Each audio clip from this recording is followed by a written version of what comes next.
In today's talk, we have Dr. Ting Rei Tan. He's going to talk to us about quantum information science with mechanical oscillators on trapped ion systems. So Dr. Ting Rei Tan is an experimental physicist focusing on quantum computing, simulations, and sensing. He was trained at the United States National Institute of Standards and Technology by David Wineland, a Nobel laureate in physics in 2012.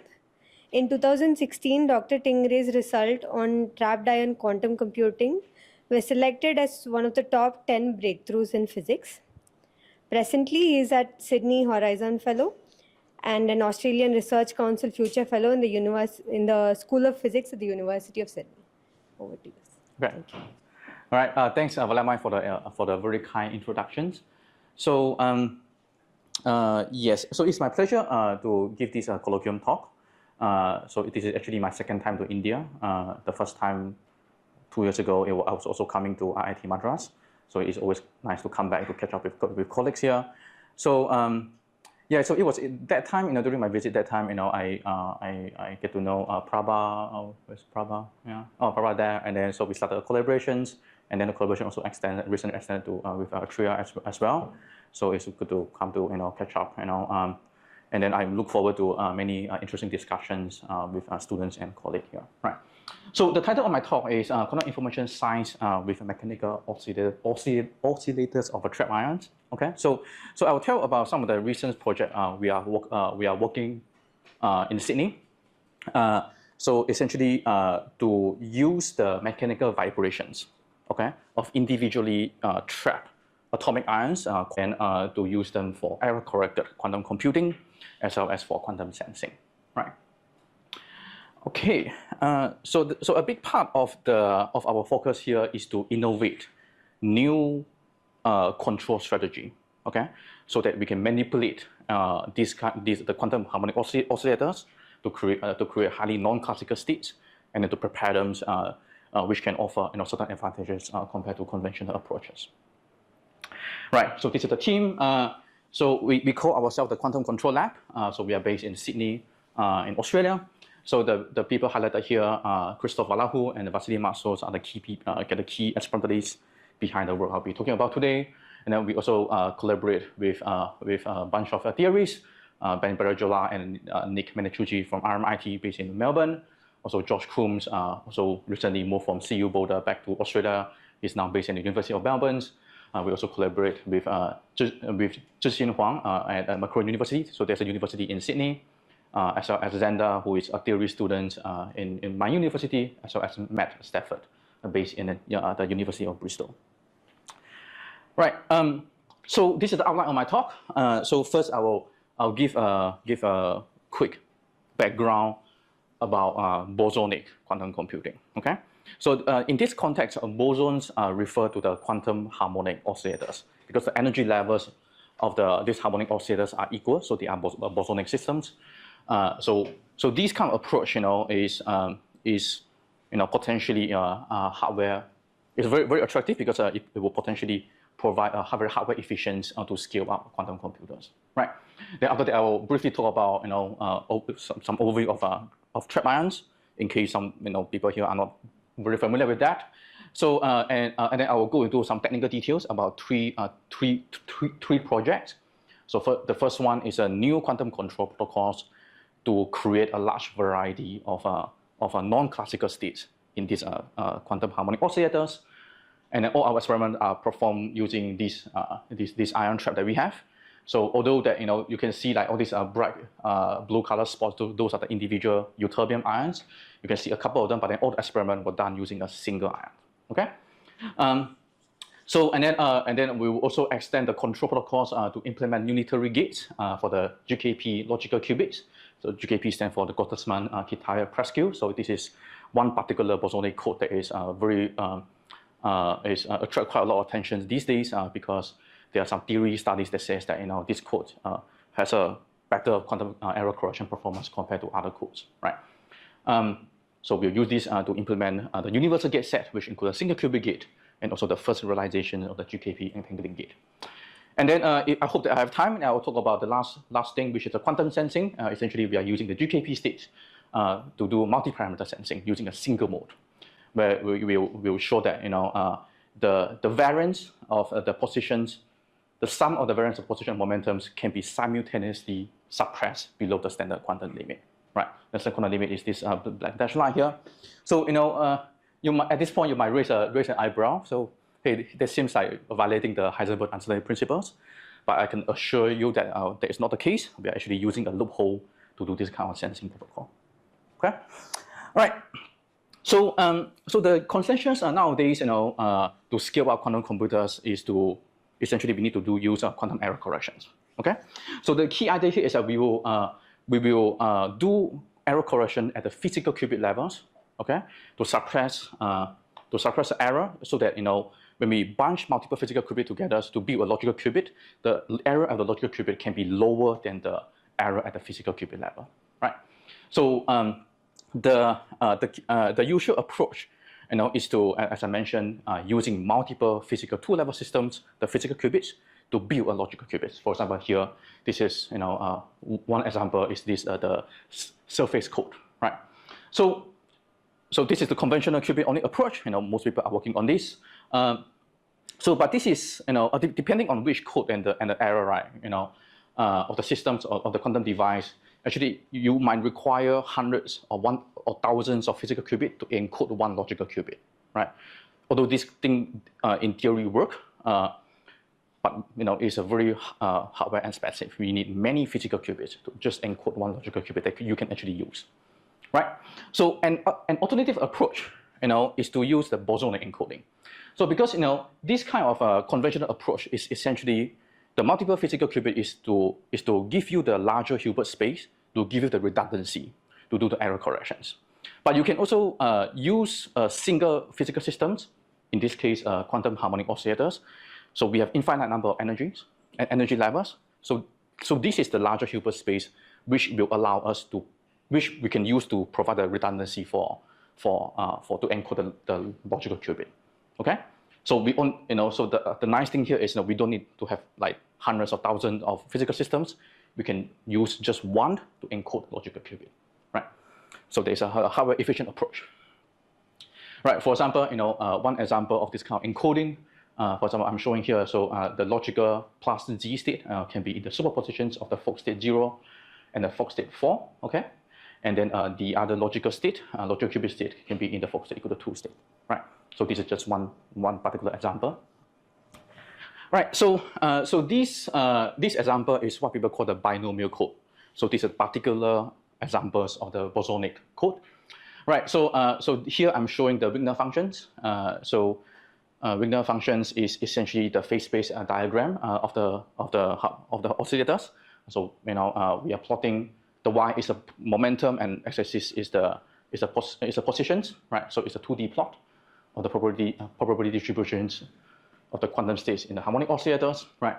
So these are the two logical states, and then to do error corrections, let's say if some errors that happens, in this encoding, for example, a photon loss event characterized by A here, okay, ladder operators, annihilation operators. So the Fock state 4 will go to Fock state 3, okay. The Fock state 2 will go to Fock state 1, right? But this is still fine, okay, because Fock state 3 do not overlap with Fock state 2. So as long as we can measure the populations, which Fock state it is in, we can apply corrective actions to bring it back, right?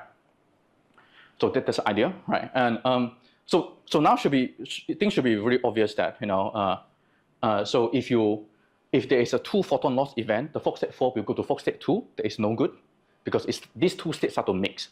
That you cannot tell whether an error has happened or not, right? So the idea here is so it should be obvious that if you want the code to be robust against error, you want the distance between these two code spaces to be as large as possible, right? That's the idea, right? So and then and another example is this GKP code, okay?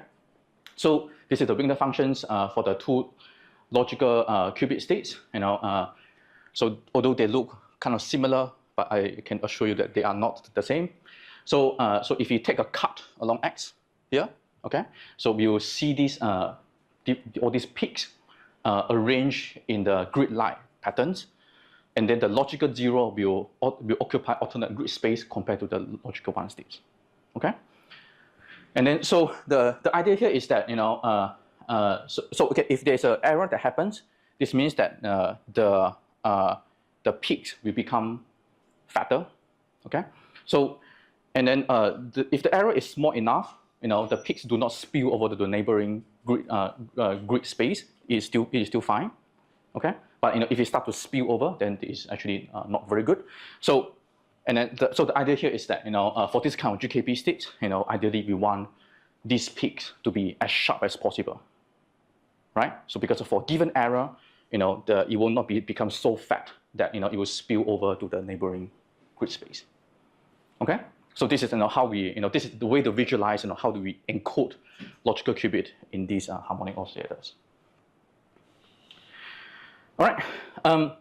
So we have these this pretty efficient and hardware efficient way to encode a logical qubit, but not a lot of people are working on this, right?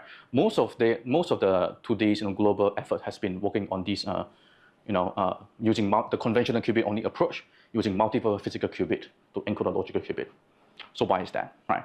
So the problem here is that it's very difficult to create these highly non-classical states to start with, right? So all these states are pretty funky. So it's very difficult to create these states to start with before we can operate quantum informations, to execute quantum informations on them, right? So our group, we see this as a control problem, okay? We call ourselves the quantum control lab, so we see it as a control problem. So in the last 2 years or so, we have been, tackling these control problems, right? So we would look into the step preparations and as well as the logical operations for this kind of bosonic codes. So, but before I go into details about the technical stuff that we did, so let me just have a few slides about to talk about ion trap.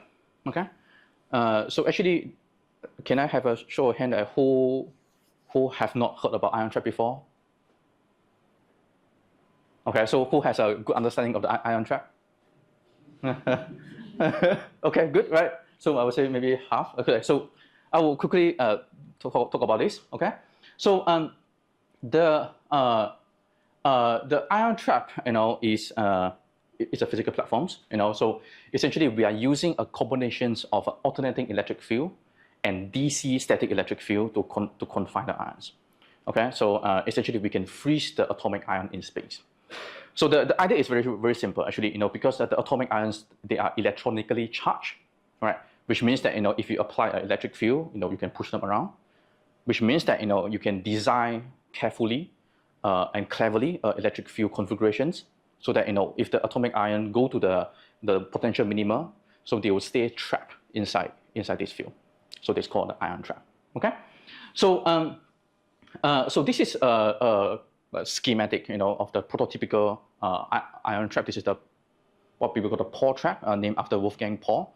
So who did a lot of pioneering work in this kind of technologies, and he got the Nobel Prize for this in 1989.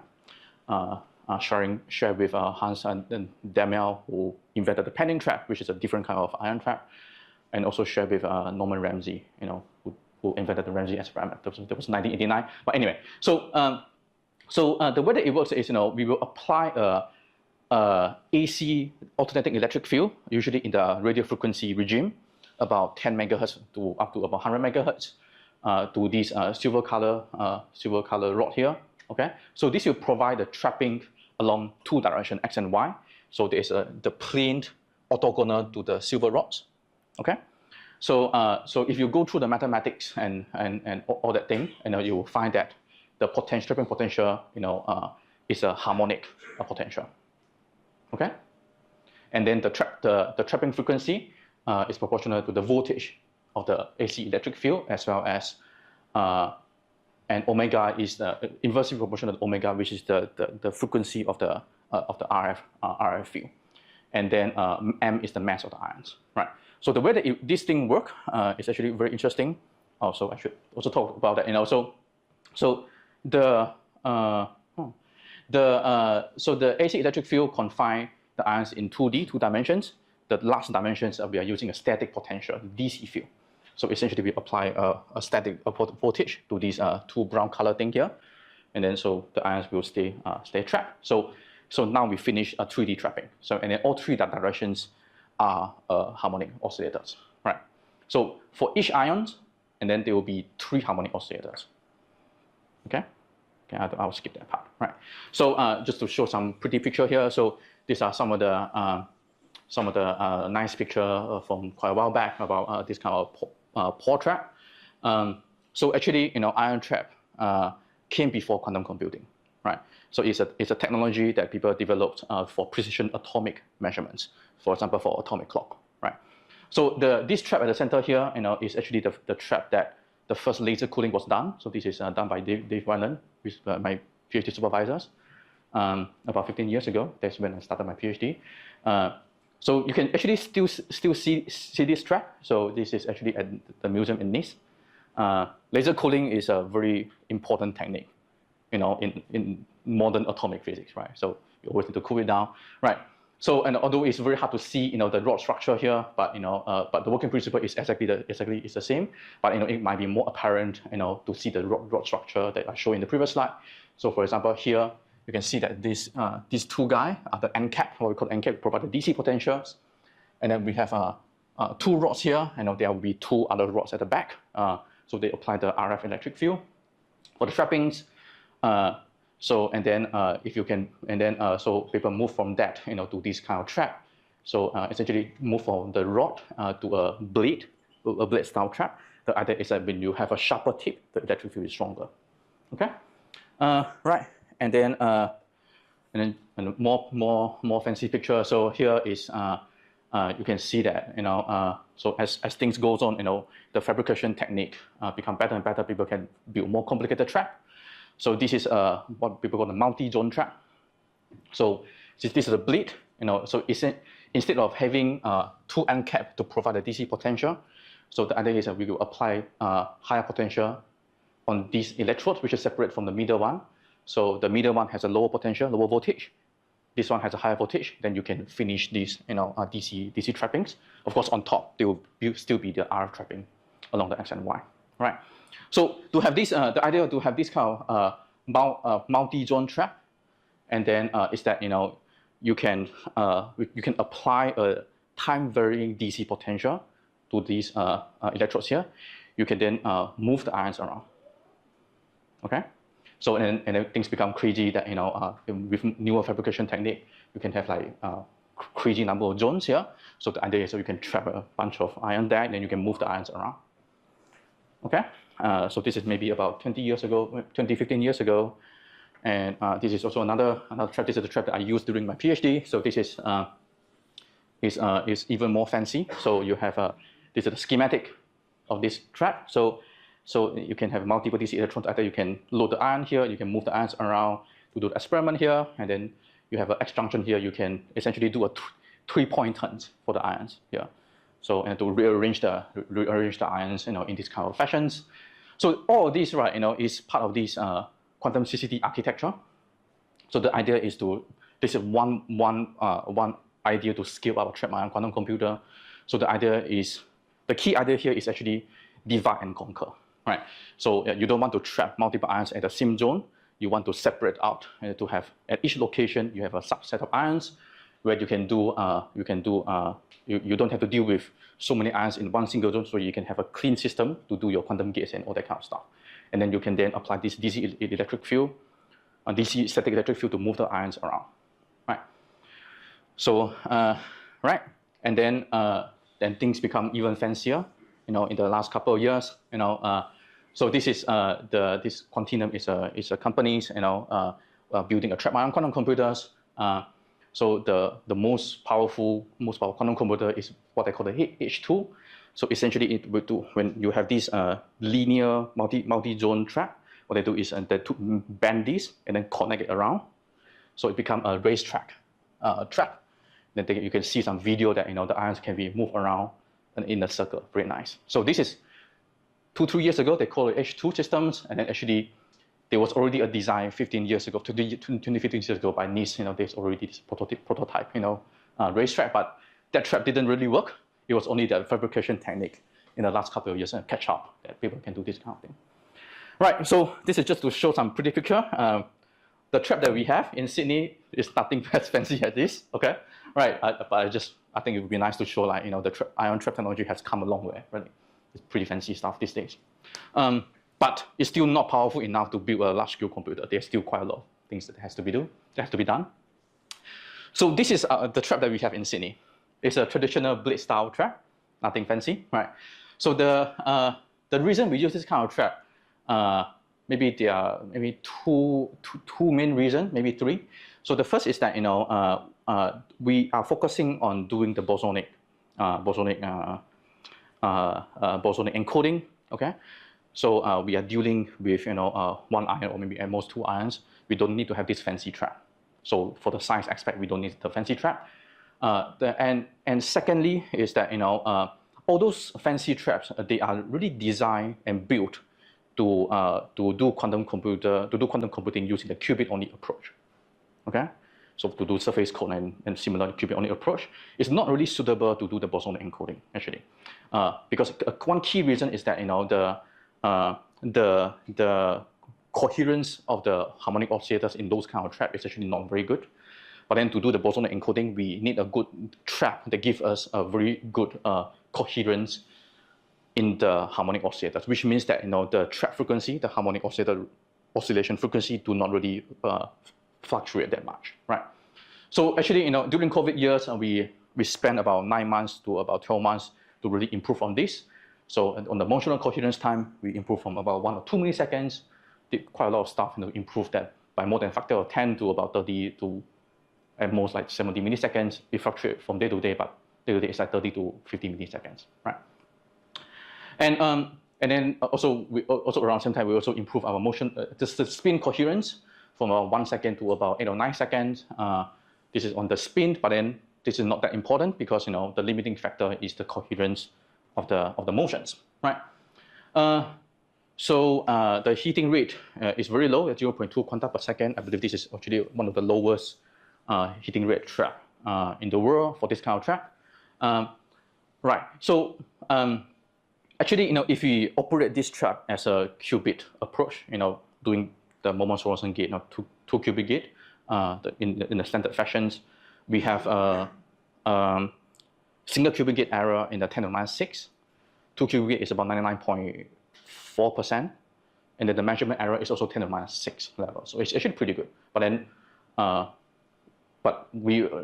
the last 2 years, we have been more interested in the bosonic encoding, right? So I think I said too much, right? So we have access to our laser configuration let us access to 2 bosonic modes along the XY plane, about 1.3 or 1.5 megahertz, and then we use coherent Raman lasers to coherently manipulate them. I'll say more about that, right? Okay, so the way that we control the coherent control the spin motions is these Jones Cumming type interactions. So I know this is quite long, but essentially, this is the light-matter interaction Hamiltonian for that. So expanded in the Lamprey expansions. So the key idea here is, we can by choosing the laser frequency, we can choose to implement only what we call the Cadre transitions. So this is the spin flip operation. So if you start from downstate, you will go to the up, then you come back. You can do a Rabi oscillations, right? But then if we set the laser frequency to be equal to the qubit frequency plus the motional mode frequency, I should mention that the qubit frequency is about 12 gigahertz and the motional mode frequency is about 1.5 megahertz. So if we tune the laser to be the qubit frequency plus the motional mode frequency, we can do these what we call the blue sideband interaction. So this flip the spin state at the same time adding 1 quantum of motions. Okay, so these are important because these are the control we will use for the bosonic control. And then we can also do the red sideband interactions. So set the laser to be qubit frequency minus 1 quanta of motions. So we can then flip the spin state and then remove 1 quanta of motions.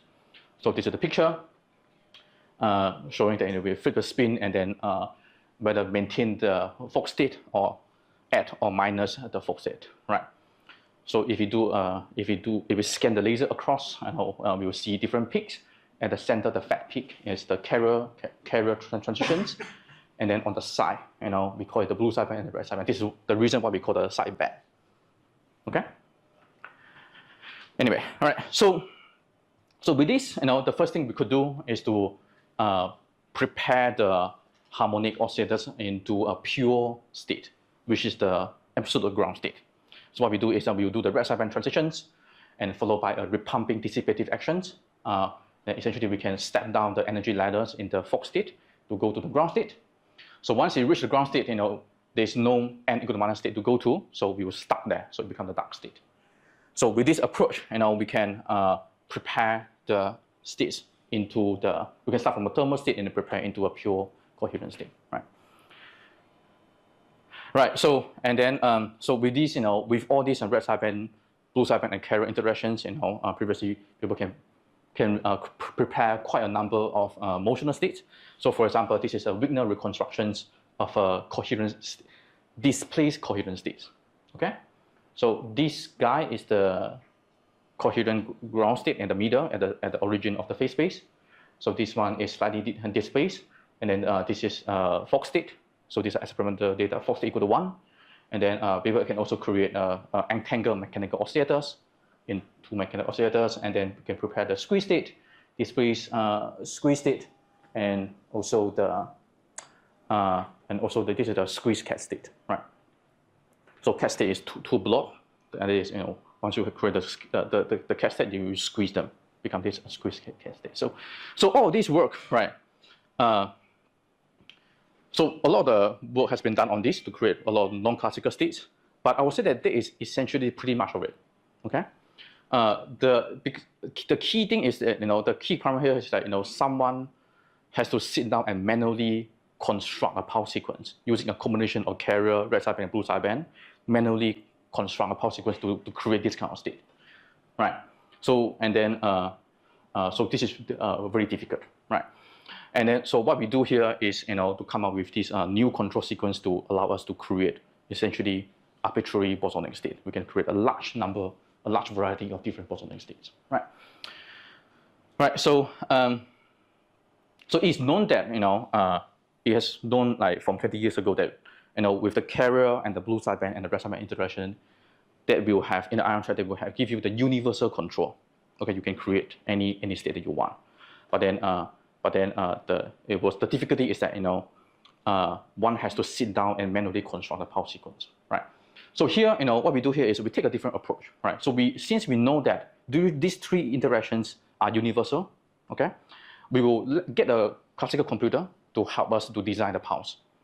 So we tell the computer tell the optimizer that this is our control because we know that they are universals. We tell them what are the parameters that can be optimized, that can modulate. So in this case, it will be the frequency, amplitude, and the phases of the laser beams. And then we tell it what is the initial state and what is the final state. And then the optimizer will then give us a pulse sequence to let us create the target state that we want. Yes. Have you constructed a cat state this week? Sorry? Have you constructed a cat state? We did not. But then the cat state is quite trivial. It's quite trivial to prepare it. So I should say that we actually create a cat state as a very routine thing. Okay, we actually use it as a calibrations. But then I don't have the data to show you here, right? We use the cat state to calibrate our motional frequency. Even cat? Even cat, yeah. Okay, so so here so for the result I will be showing you now, we actually do not need to have the carrier. Okay, we only need to use a blue sideband and a red sideband to create the state that we want to create, and then we only modulate the phase. Okay, so this is the control Hamiltonian. It's a combination of blue sideband and red sideband interactions. So we let these 2 phases to be independently controllable and optimizable. Okay, so we tell the optimizer to minimize cost functions. Okay, which we define as this guy. So this U is the unitary of the control Hamiltonian. It's a time-dependent Hamiltonian. Okay, because we change the phase. So and then this thing is the fidelity of coming from the initial state, where and the qubit in the down state, the bosonic mode in the 0 state, and then it will go through this unitary operation and then go to the target state. Target state is qubit in the down state and the bosonic state to be in the whatever state we want to create. So that is the first step. So we tell the optimizer to minimize these cost functions, and then we also add a second term. So this is to penalize the optimizers, so that it does not create a very long pulse.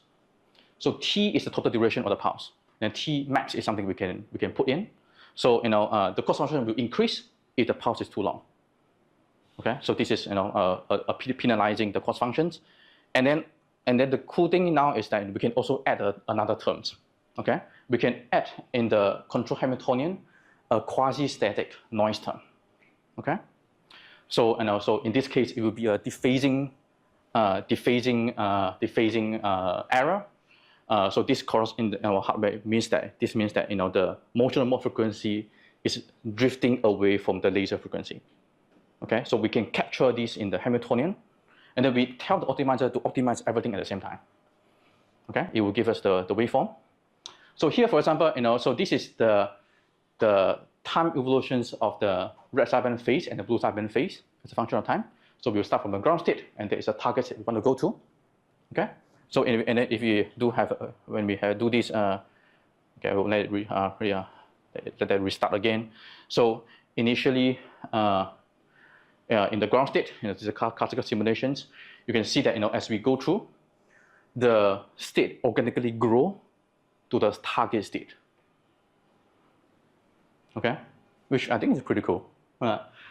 So the way I look at this, right, is if you go, so this guy, okay, with this Hamiltonian, if we set the phase to be 0, so there is a spin-dependent force, which means that if you start from the origin, you create a cat state.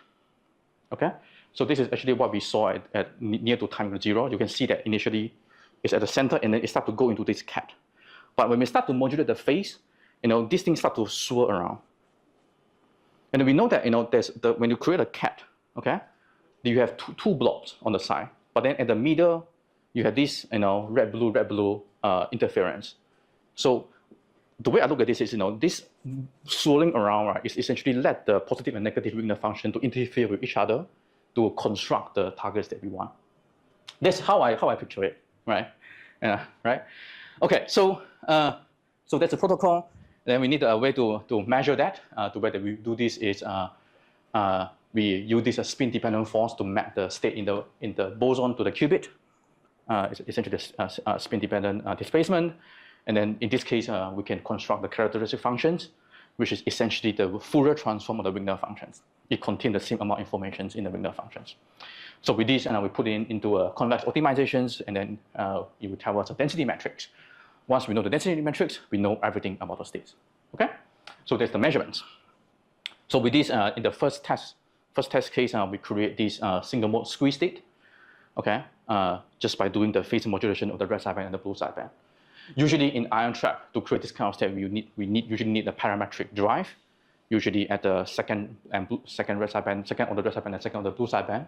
What we show here, we don't need to do that. We actually, just by modulating the first order red sideband and the blue sideband, we can create this kind of state. Right? Squeeze vacuum? This is a squeeze vacuum. You could have added a photon to it and gotten the odd coherent state? Sorry? Did you add a photon to it and get the odd coherent state? What is the odd coherent state? Odd cat. Odd cat. No, we did not do that. Yeah, but I'm confident that we can create that. Yeah. Okay. So let me keep on going. Yeah. Okay.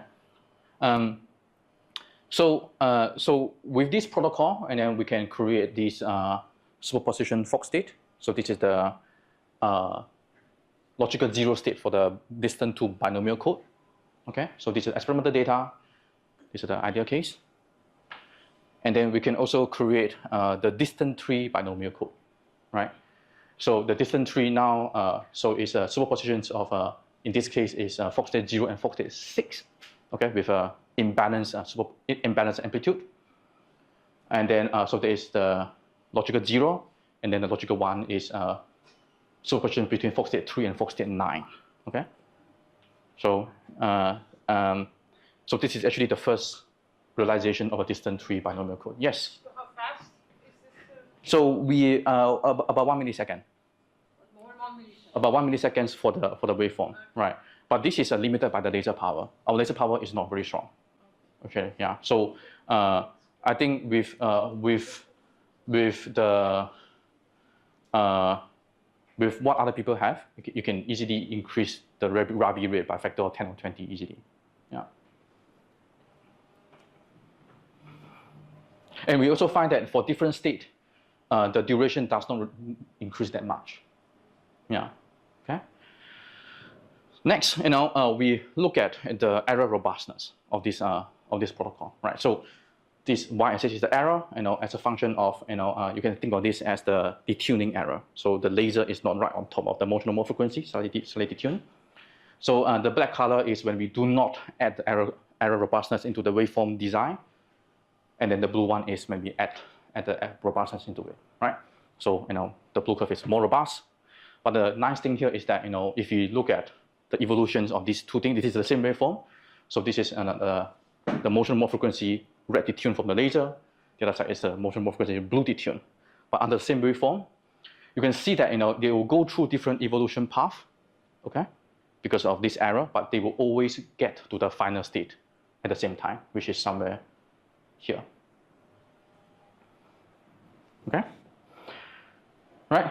Yeah, I think it's pretty cool. Yeah. Then we can create much difficult to create the GKP states. Okay. So there's an experiment, and then there's the ideal case, and we can target in different type of GKP states and different squeezing. We just need to tell the computer what is the state we want to create. It gives us a waveform. We run the experiment, and then we get the data here. Okay. Right.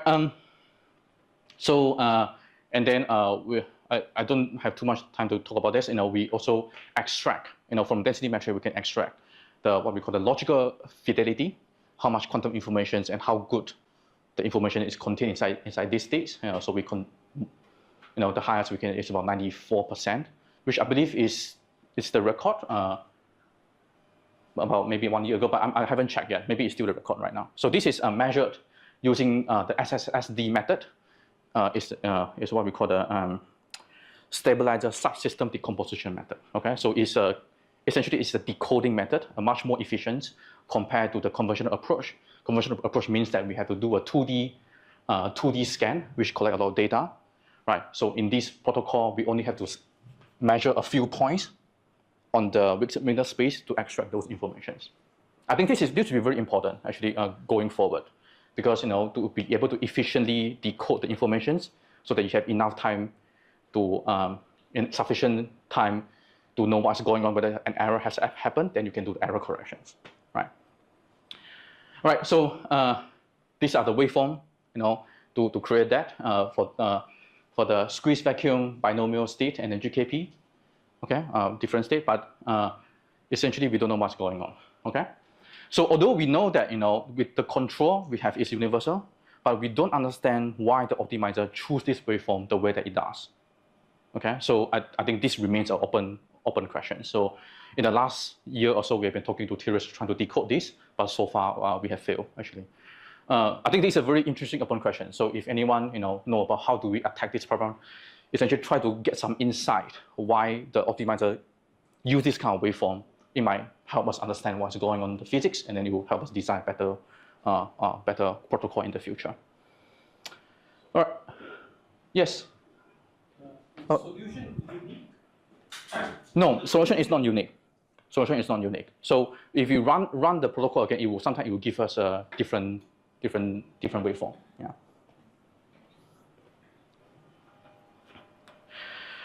Right.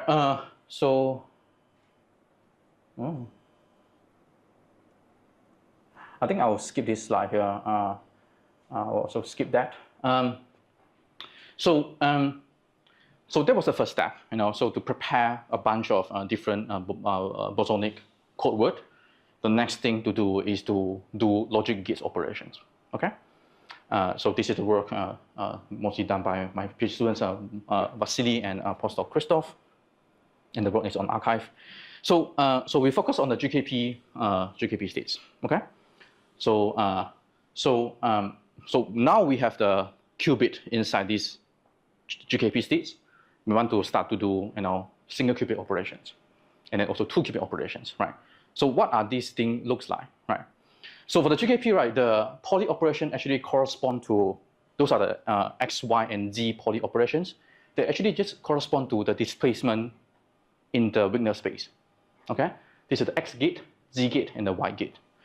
Okay, it's rather simple actually. So this is actually also one advantage of the GKP. So once you can create the state, the gate is actually rather straightforward. Do some caveat, okay? And then I'll talk more about that. And then the stabilizer, okay? The stabilizer, you have 2 stabilizer, the XX and XG. They just correspond to twice the X operation and twice the Z operations. The stabilizer is essentially, what we need for quantum error corrections. We will extract the error syndromes without affecting the states, right? But this picture here, okay. So these only work for the ideal GKP states, which has infinite energy, okay, which is obviously not physical. So to realize this concept, which is what we did before, this squeezing parameter is essentially we want to. The infinite energy GKP is this grid will be extended to the infinite space. Non-physical, what we do is we will put an envelope to constrain the population inside this envelope. Okay, this envelope is characterized by this 1 over delta. Okay, and then so if this envelope become bigger and bigger, which means that there will be this is smaller delta, you will have a better squeezing. Squeezing corresponds to the size of this guy here. Okay. Right.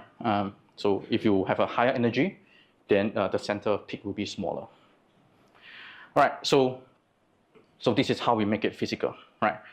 But now the problem is, okay, if we apply the ideal GKP gates on the non-ideal GKP states, the finite energy GKP states, it will create problems because the simple gates I talk about only work for the ideal GKP states. So if you just apply that guy to the physical GKP states, it will create codeword distortions. The more gate you do, the GKP states will become, worse and worse every time you do a gate. So these are the problems. And then so there's actually a lot of recent, proposed solutions for this. Just give me some examples. So it's essentially how do we execute proper gates on these GKP states, right? So so there is some success in the single qubit GKP gate, but then because of this problem, no one has created the 2 qubit GKP entangling gate. So our solution here is to use our quantum control method, right? So we can, because of this optimal control, we can directly incorporate these problems and then to overcome these codeword distortions into our pulse design. Okay, so we have the same kind of control Hamiltonians. So we have a red sideband and blue sideband. So here, this work come after the state preparation work. We realized that there was a higher order terms in the Hamiltonian that we neglected in the previous work. It contributed 10 to the minus 3 error in the previous work. But then adding these higher order terms, we suppress the error to 10 to the minus 4. But this is actually a side point. The key here is that in our optimizer, we can just tell it to do energy preserving operations to deal with the finite GKP states.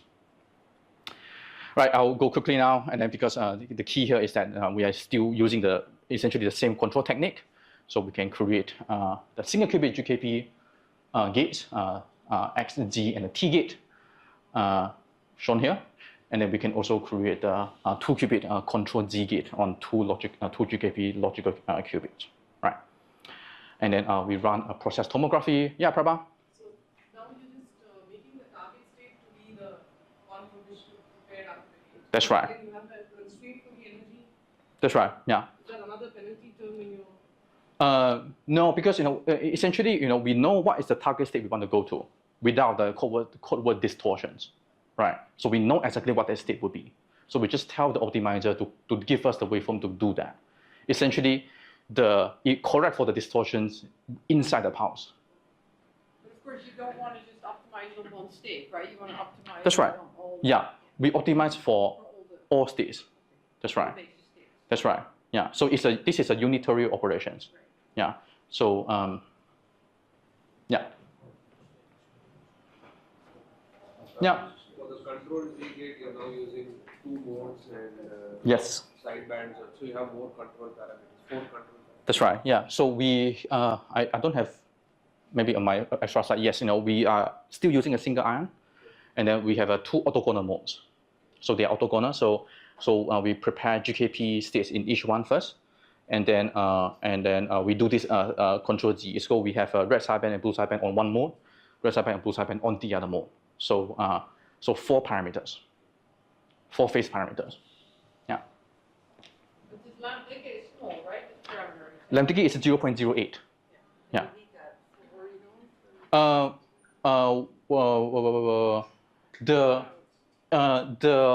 I think it's a trade-off, right? So the larger the lambda parameters, with the same laser power, you can drive things faster.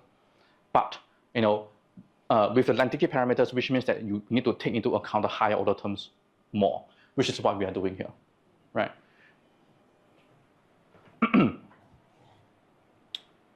All right, and then we run the process tomography, and then for a single qubit gate, we have about 95, 96%, and then the 2-qubit entangling gate for GKP, is 68%. It's not very good, but this is the first realization of such a gate, right? So on one of the bonus results is that so this is a unitary operations, okay? So instead, which is a more challenging problems compared to state preparations.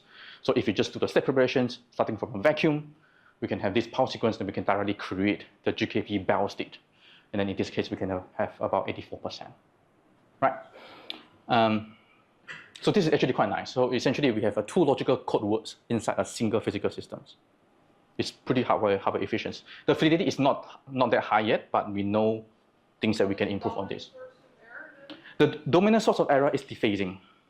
Yeah, because the GKP code is designed for displacement error, not really for dephasing, actually, right? I think I might have a slide. Let me look at that. No, I don't, right? I'm running short of time, so should I keep on going? This is the quantum sensing stuff, yeah? So does your optimizer also give you the form of this sort of gate or the modified gate with the energy constraint? Yes. Yeah. And is there some structure that you can get from that? Like, because you have this distorted version of the actual displacement that you need to do for the gate. Is there some? No, maybe I don't understand your questions. So do you get the actual form of the displacement that you need to do? Yes, that's right. Yes, yeah. Okay. Yeah, that's right. So it's not the simple displacement, it's some modified displacement. Okay. You're right, right. Yeah. But you get that form out of your optimizer. That's right. Yeah. Yeah. In some way, we are cheating. We are getting a classical computer to help us design that, but then it works. Yeah. I think the idea here is that this optimizer scheme, right? It doesn't scale, of course, right?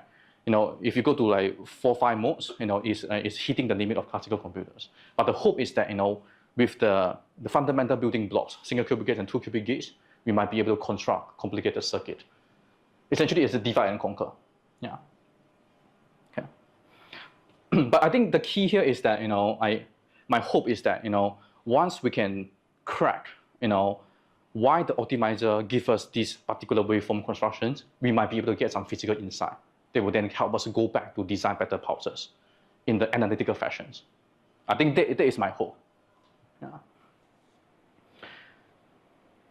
All right. So should I talk about this? Do we have time? Okay. So there's no one coming in at 5:30 for this. Okay, that's good. Okay, right. Okay, right. So this is the last technical result.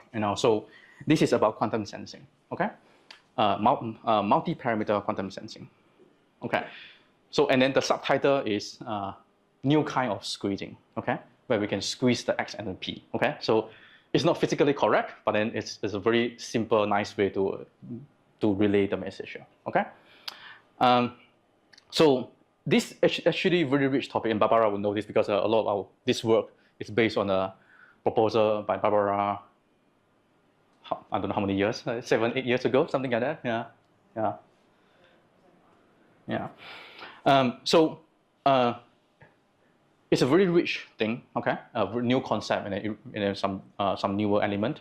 So first, we have to talk about modular sensing, okay? I'll talk about that.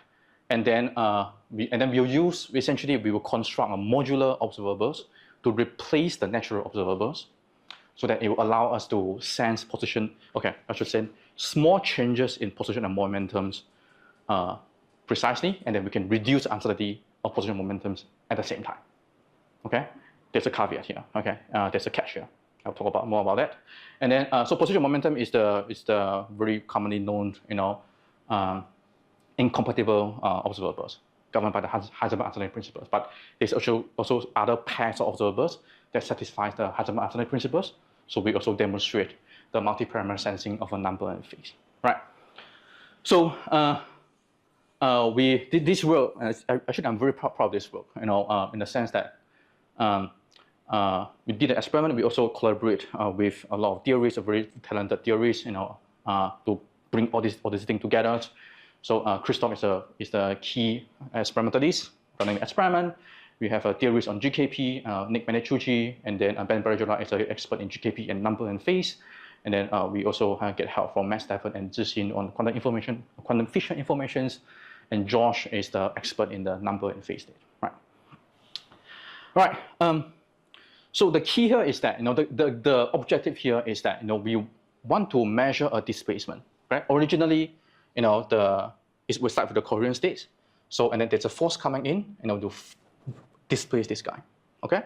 So we want to measure this guy, and then so in the phase space basis, we can essentially parameterize as displacement along x and p. Okay. So if you have a way to estimate these multi-parameter, these two parameters, we know this guy. That's the idea. Okay. So and then this is quite common, right? So the performance here, because we are measuring the overlap between the initial one and the final state. So the performance here is limited by the size of this guy. So if this guy is small, the overlap becomes smaller before and after, then you become a much more sensitive sensor. Right. So there's the vacuum states, so and then the community know how to improve this on this. This is the squeeze state, okay? Single mode squeeze state, okay? So you squeeze on X, but then at the cost of increasing uncertainty in the P, okay? I think most people know about this. So in this guy, right, with this guy, you can have a better sensor along one quadrature, along X. The idea here is that, this guy become smaller, and then the displacement, for the same displacement, the overlap becomes smaller, okay? This is good for sensing one quadrature, but if you want to sense X and P at the same time, you actually lose, because you win on one, lose on the other one. So, and this is governed by the Heisenberg-Uncertainty principle, right? And the way to get around this is to use the two-mode squeeze state, okay? And then, but then now you need an additional resource, you need an additional mode, right? So our focus here is that we don't want to go to additional modes. We want to stick with the single mode, okay? But still be able to suppress the positional momentum at the same time, right? So I need to introduce a modular measurement, okay? Okay, I have some figure here, but essentially the idea is very simple. 14 mod 10 is 4. 24 mod 10 is 4. 4 mod 10 is 4. Okay, this is modular. Okay, this is a very simple mathematical concept. So this is applying onto the positions, right? If you do a modular position measurement, okay, you can set the length. So in this case, right, if you want to measure this, you mod here, and then we will only measure here instead of measuring this guy. Yeah. Okay. All good. And then yes. Okay. Right. So and then you can extend that to positions. It's the same idea. Okay. Now, okay. So the idea here is, we'll use this modular measurements to help us. Okay. Now that so this circle here is the original coherent state. Okay. So now we'll do some operations to squeeze the center one to the middle one, but we still have to respect Heisenberg. Right. So the distribution have to go somewhere. So what we do is we will then place the distributions somewhere outside the original coherent state. Okay, arranged in a grid-like fashion. So this is essentially the GKP state, right? It's like the grid state, right? So with this, essentially we can construct modular observables, okay? X tilde and P tilde, which is the natural observable X mod a length, okay? All good, right?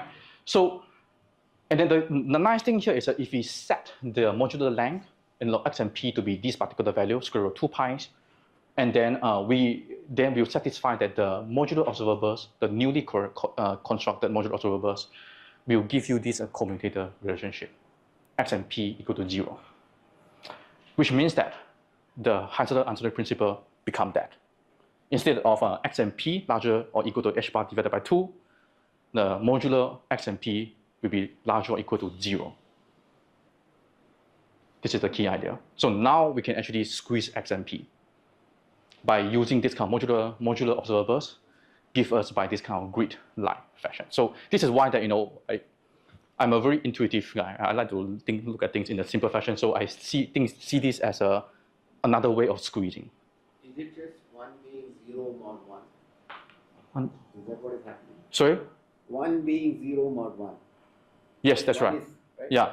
That's 1 being 0. if I make it, if I Like- put integers, 1 is the same as 0. No. No, but I mean, he chooses this to Root 2, LX. it should have been 1 if you divide by No. His choice is LP is square root of 2 pi, which Yeah. is a good choice. You could also make LP a little larger and L. That's right, yeah. You just want LX times LP to be what it should be. The product of them should be 2 pi.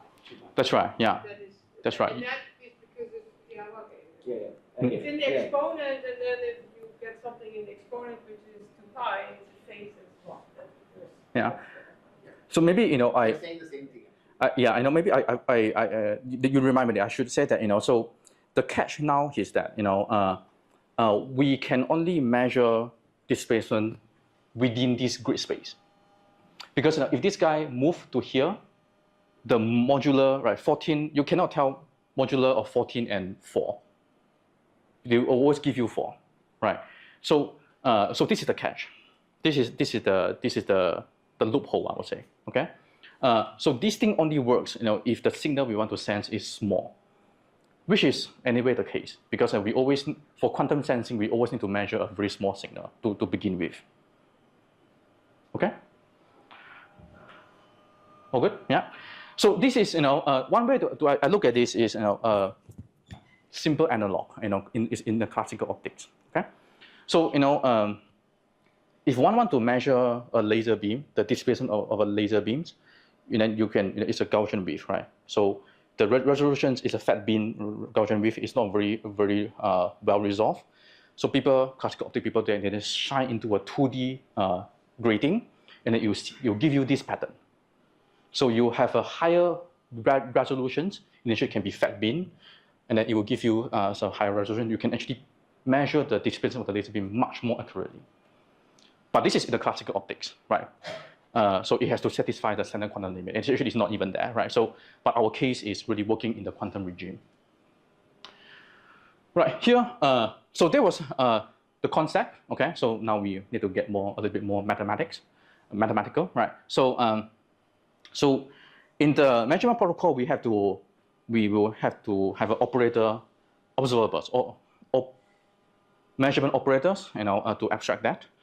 So since essentially this state is the GKP state we created, so we can actually borrow from quantum information processing, right? So what we want to do is to use a stabilizer, okay? Stabilizer, shown here. So essentially the state that we create is a simultaneous eigenstate of these two stabilizers, okay? Which means that applying one will not affect the state. It allows you to apply the other sequentially, the other operator sequentially, right? So, and then, if there's a force, this thing will get shifted. And then we can then essentially borrow the phase estimation protocol, applying the xx and xp, and then it will get this phase, and then the displacement is imprinted onto that guy. And we can measure using a phase estimation protocol, right? So there's a theory, the concept. So now we will go to the lab to do this experiment. So here I'm showing 3 different grid states that we prepare, and then we are looking into characterizing the metrological gain of this kind of state. So this is the figure that you have seen before. So we are plotting the sum of the variance of the position and momentum, the shift in the position and momentums. Okay, the dashed line is the tandem quantum limit. So we've increased the energy of the state. So this guy corresponds to this state. This guy corresponds to that state. This guy corresponds to that state. Right. So we can see that the combined variance of position and momentum gets simultaneously suppressed below the standard quantum limit. Right. Which is quite nice. And then, but then to compare, so the purple color curve is the usual squeeze state. You squeeze on X, you extend on P. So although it can be good for squeeze, it can be, for example, good for X, but then if you want to measure the P at the same time, it will always blow up. Okay? Right.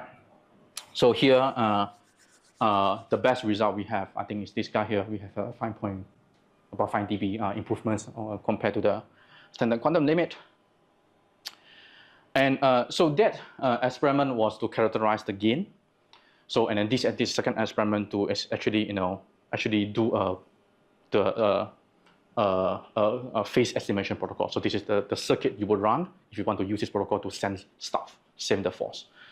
But here, we are pretending we are measuring something. So this thing is a control experiment. We apply that displacement along parameterized along X and P. Okay, and then yeah. So we have these 2 guys. So this is a stabilizer X and stabilizer P. So we have some single qubit gate here, and then before sigma Z measurements. Okay. Right. So so this is what we have.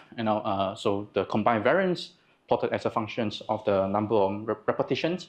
So we can see that the variance goes down after about 100 repetitions or so, and the combined variance we suppress below the standard quantum limit.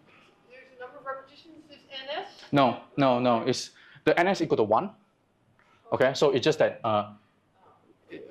we repeat the experiment. That's right. We repeat the experiment, right? Because we have a single ion, we have to repeat collecting the data, right? But then in a separate experiment, we also, in a single repetition, we also increase the MS. Yeah, so this is to do this because we are using essentially the back action measurements, back action free measurements. Okay, I'll come back to that. Okay, let me go on a little bit. Yeah. So because what I want to say here is that we can actually without changing too much, we can actually improve this further. So by doing what we call the adaptive measurements, this is Bayesian adaptive measurements. The idea here is that we can actually in real time, as the information is coming in, we can in real time optimize these rotations to maximize the information gain. Because we know we construct quantum feature informations, you can play this in real time, to maximize that, and then with that, we can suppress that even further. And then the third experiment we do is essentially what Barbara was talking about, because this is a back action evading scheme. You can measure X, and then measure P. The state is still the simultaneous eigenstate of these 2 operators. You can actually go back to measure X again. And you can, in a single experiment, you can measure XP, XP, XP, XP, with a single event. Okay, so you can actually, in a single experiment, you can keep on suppressing the uncertainty. Yes, right. So so in the experiment we did, this is NS equal to 1. We also do NS equal to 2 and 3, and then from 2 we get the improvements compared to NS equal to 1, but then to 3 the improvements is not as much. So when we attribute that to a dephasing error, so the physical error sources in the systems, right? But I think this is a really nice, as one improve the device, or maybe have a better light atom interaction rate, one can actually further explore this to really suppress it. Right. So I also want to say that with this protocol we reanalyze the data, and then we find that so this multi-parameter sensing measure X and P, is actually correspond to phase insensitive measurements of the electric field. So a lot of time that we want to measure the electric field, and then but if you do not know the phase of the electric field, we do not know which direction in the phase rate is pushing, right? So in some of the dark matter searches, right? So one actually has to, if they use a simple squeeze state, they have to do a phase synchronization with the force they want to sense, and then realign that squeezing axis to give you the maximum gain, with respect to the things you want to sense. But in many dark matter searches, right, we don't even know what is the dark matter, right? So we don't even know what's the phase.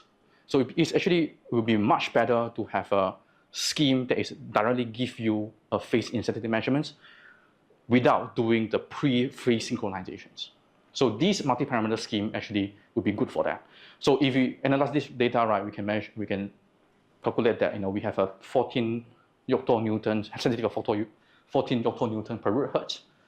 Newton corresponds to the 10 to the minus 24, so which is very, very low. This is actually the state of the art per ion case, right?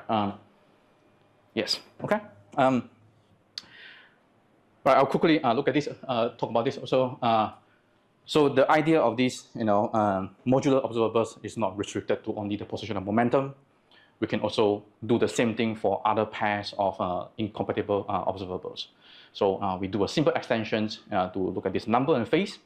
So you can think of this as so the grid state sensing is essentially measuring I see this as a Cartesian coordinate along the x and p. But then the number and phase is essentially the sensing in the polar coordinate.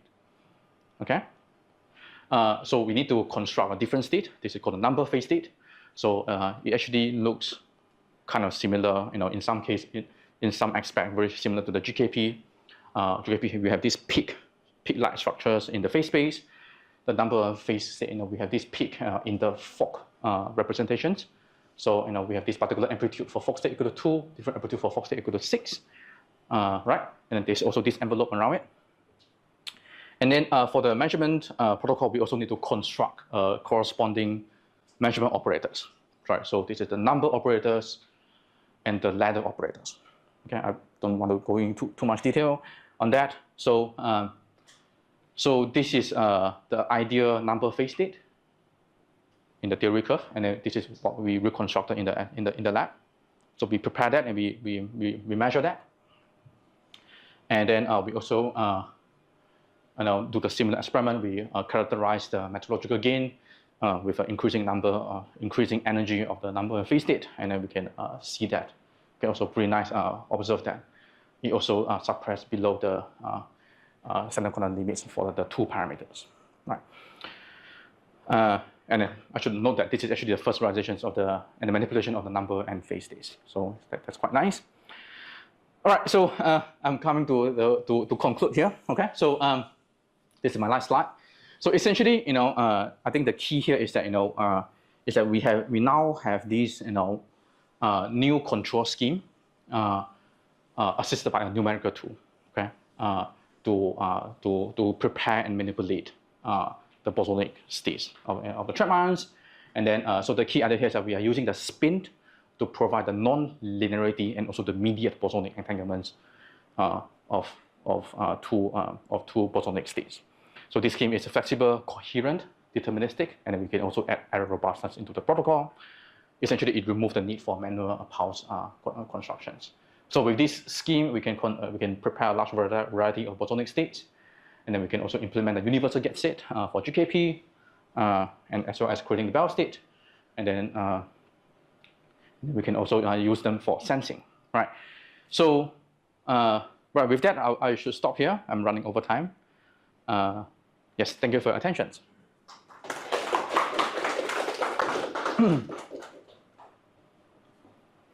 Hello, thank you so much for the talk. So I was wondering, you mentioned that you're using a blade type ion trap, and then with that trap you've done all of these calculations and such, right? So how much of an advantage, like how much better would it be if you use other geometries? Using a different geometry? Different geometry. Depends on what application you want to do. I think for the blade trap, it's a very simple system. People know how to build it since 20, 30 years ago. So we know the construction in that very well. So if you want a very clean system, blade trap is the way to go. But it's not very scalable, right? I think to really scalable, I think this quantum CCD architecture probably is the way to go. Yeah. Thank you. Can you go back to the slide where you reconstruct the density matrix? We're doing some kind of a context optimization, right? Yeah, okay, So, yeah. so you are using some kind of a C, and the reference that you presented is a 2021, the other paper. Are you using that as a reference? Because that reference was there. Yeah, I. So my question is that how are you getting the density matrix? There's a papers on there. There are two papers on there. I'm happy to share with you. Yeah, that's right. So you are using that Yes. method to Yeah. get. So We did not invent that. Okay. Yeah, I know So that. we just follow that recipe. Yeah. Yeah. So you're getting the Wigner function from there. You're getting the density matrix there. We not the Wigner functions, but the characteristic functions. But which is a Fourier transform of the Wigner function, but it contains the same information. Yeah, just a Fourier transform. Yeah. So and that you feed into that method and get the density matrix. That's right. Yeah. Yes. Yeah. So I'm just curious, what does your scheme tell about the Kramer-Rao bounds, the metrologies? We did not reach that, but I think if one but I would. But what I know is that in a perfect noiseless case, if we increase the number of repetitions, eventually in the limit of infinite number of repetition, then we will reach the Kramer-Rao bound. Yeah, that's all I know about it. Yeah, yeah, because we are not limited by that. We are limited by the noise in the device. So intuitively, I had another question. So does this also say something about quantum limits to amplification? Like Sorry, come again. Come. To amplification. So amplifiers are limited by quantum noise fundamentally. So you seem to be targeting a flip problem where you're using the surpass, squeezing in both quadratures. So I'm just wondering, is there any connection to amplification also, like noise-free amplification or something like that? Not that I'm aware of, because I'm not familiar with that. Yeah.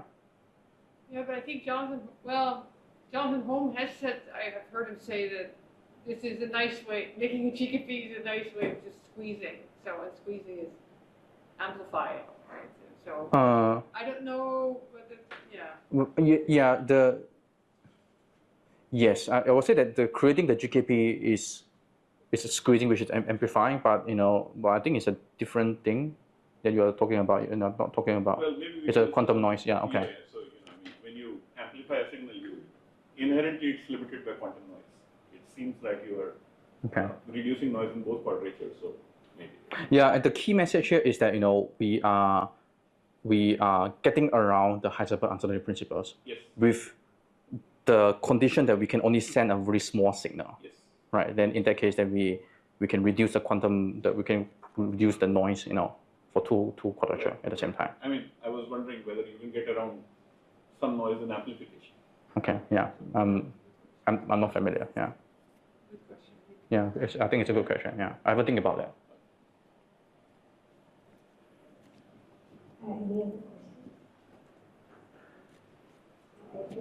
Yeah, the good question here.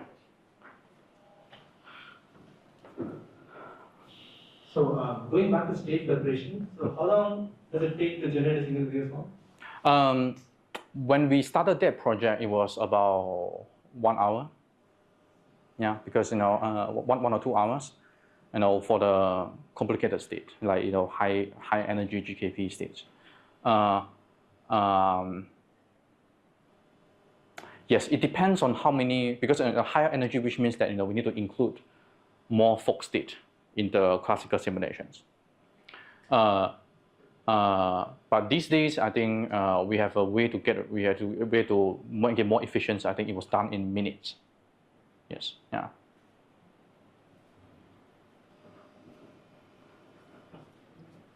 Any particular reason why you are looking at the sum? So your last figure, there's a summation instead of typically you formulate Heisenberg uncertainty products for variances by. I mean the sum is simply that usually in the conventional protocol you can never, for multi-parameter sensing, you can never reach below the standard quantum limit for 2 parameters. You could suppress below the standard quantum limit for 1 variance. That's what the squeeze state give you, but then it doesn't give you 2 parameters. So that's the reason for doing assumption. Yeah. This is a nice way to demonstrate that this kind of state will allow us to press below the standard quantum limit. Thank you. Yeah. Let's thank the speaker. Thank you. So, on behalf of the whole physics department here, it's a tradition to give some gift. I have no idea, but Okay, all right. Jill, you have a thanks for a very nice talk. All right, thank you. Being here, and so I have a little gift that I think is from everybody here. All right, thank you very much. Thank you.